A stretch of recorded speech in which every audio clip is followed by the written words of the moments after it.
For the property markets of the National Capital Region, 2012 was an eventful year to say the least. It had its share of hits and misses, triumphs and disappointments. The capital suburbs, Noida and Gurgaon, dominated headlines throughout the year. The land acquisition problems, which flared, in which we started understanding that you could not even trust what the authorities and what the government has given, which generally would be what you would trust implicitly. When even the foundations of that land acquisition were questioned, I think that was probably one of the most eventful and a learning experience for us, and I think probably shook the real estate market very dramatically also in a negative sense. Noida Extension, now rechristened Greater Noida West, was hyped as North India's next big affordable housing destination.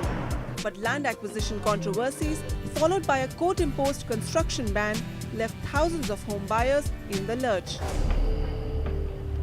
Construction resumed once the NCR Planning Board cleared the Greater Noida Master Plan. But the troubles at Greater Noida West are far from over. Cancellation letters, demand letters, banks freezing loans are just some of the issues that buyers here continue to battle. One of the major concerns that I have, like I said, is the financial health of the builders who have already taken money. What have they done with that money? The money was not in escrow, so we do need some sort of an auditing system to make sure that that money of the buyers is safe with the builders. The second one, in terms of land acquisition, I think it's going to be a painful and long drawn out process. The year 2012 also saw Gurgaon, one of India's best performing realty markets, hit a dry patch quite literally. Gurgaon's booming real estate industry was brought to a standstill after the Punjab and Haryana High Court imposed a blanket ban on the use of groundwater to construct. Projects worth crores were halted for weeks. Developers pinned the blame on local authorities for failing to deliver basic infrastructure, and the local administration scrambled to damage control. Today, the Haryana Urban Development Authority is supplying lakhs of litres of treated sewage water to developers to build homes in Gurgaon. But Gurgaon's underlying chronic problems of water shortage and non-existing sewage networks are yet to be addressed. 2012 also saw Gurgaon getting its third master plan in the last 5 years. Gurgaon Manesar Urban Complex Master Plan 2031 created 7 new sectors, 3 new commercial belts and 2 industrial zones. All SEZ projects were scrapped and Gurgaon's population target was raised to 42 lakhs. All the new residential and commercial areas that were created lie along the Dwarka Expressway route. Oh, Dwarka Expressway is going to be the new center of Gurgaon. When it is inside Gurgaon connected, I think there should be at least 50% rise in price. And when it is connected to Delhi, I think there should be a 100% price in rise. But for the Dwarka Expressway, along which this new Gurgaon will evolve, the year 2012 was quite a non-starter. This 150-kilometer long alternate link between Delhi and NH8 in Gurgaon missed 3 deadlines in 2012.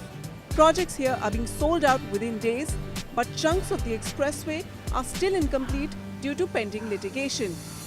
But while the Dwarka Expressway ride remained rather bumpy in 2012, the opening of the much-anticipated Yamuna Expressway gave a fillip to the Greater Noida market.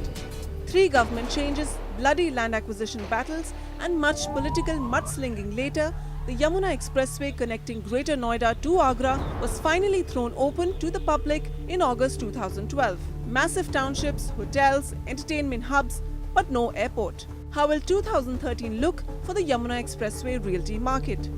Affordable housing in India, even if we all put together the private-public partnership or private developers, if we keep working hard for next 15 to 20 years, we can't still meet the demand-supply gap.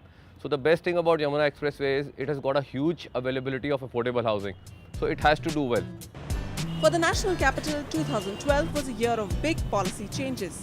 Circle rates were hiked by as much as 200% for residential colonies. So expect to pay more for a home in Delhi in 2013. Delhi's archaic farmhouse policy was also liberalized. The Delhi government's bonanza also included regularizing unauthorized colonies and illegal farmhouses at several locations. But the big dampener was the move to ban property sales through transfers of general power of attorney. All property deals after October 2011 through GPAs were declared illegal in an attempt to plug the flow of black money. Despite the liquidity crunch and the high interest rates, the property markets of the National Capital Region were definitely the place to be for buyers and investors in 2012. Micro markets like Dwarka Expressway put on a stunning performance, while in Gurgaon, the Golf Course Extension Road, Sona Road gives solid returns. Markets like Noida Expressway, Noida Extension also performed well because of the affordability tag. So, as we kickstart 2013, expect another action-packed 12 months in the NCR region. In New Delhi, Vasudha Sharma for NDTV.